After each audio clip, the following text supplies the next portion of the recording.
Ever since I grew up in Opakong, I've always tried to make the most memories I could with my friends. Spent a lot of time here at the park. I've been at the high school a lot too, actually. It's where I play a lot of sports, even growing up. And I've just tried to make the most fun out of it as I can. I love this town. Most of my memories with my friends are centered around sports. Growing up, to be honest, my whole life's been centered around sports. Whether growing up, I played football, basketball, baseball, soccer. When I was a kid, I definitely dreamed about being a professional athlete. I didn't really have a favorite sport growing up, but then once I got to middle school, basketball was definitely my favorite. And I always had the dream, like, of course, I want to go play in the NBA. That was my dream. I'd stay and watch basketball every night. Growing up with Andy, he was always one of the top competitors around in the school. He's one of the top athletes. So he's well respected by everybody. He's a friendly kid, so everybody gets along with him. But I always remembered, no matter what it was, he was very highly intense. He was always all about winning. Andrew Nee's been an amazing asset for us. He was a top performer as a freshman and a sophomore coming through our program, and we've been on a heck of a winning streak. We're about 46-1 over the last 6 years.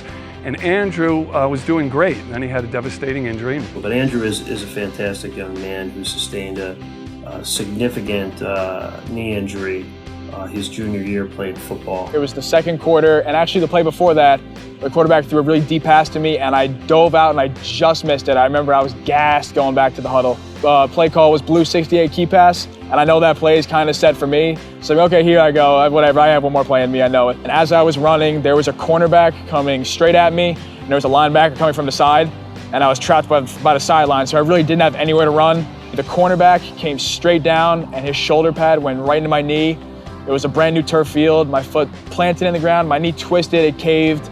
I fell on it. I felt a lock, a pop, and I felt a rubber band snap in my knee all at the same time. He tore his ACL, his PCL, and his medial-collateral ligament, so essentially dislocated his knee. Whenever Andy got hit, you always knew he was going to get up, and seeing him on the ground like that, you knew nothing was good from it. It just took all the air out of the stadium. I remember the first visit with Andrew, and he's such a good attitude, and his parents had great attitudes, and we basically told him that we could get him back to playing sports, and it was going to take some time, and we had to take it one step at a time. He needed a little bit of preoperative rehabilitation, but I thought when he started the process, things would go really, really well for him, and he said, okay, let's get to work.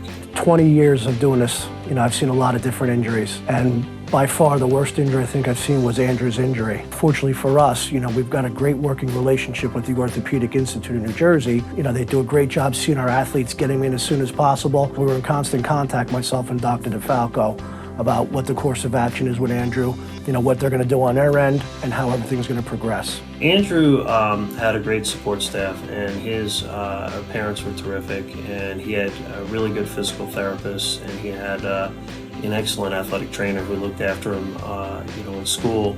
And it is really important because, maintaining a good positive outlook isn't easy when you're talking about a rehab that's going to take a year.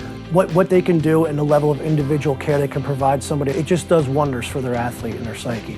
Their rehab facility's first rate, and they really performed well. There were days where I didn't want to do it. I wanted to sit home and do nothing because I wasn't playing sports. But then I tried to be mentally tough, and I knew that I would need it at that moment more than ever.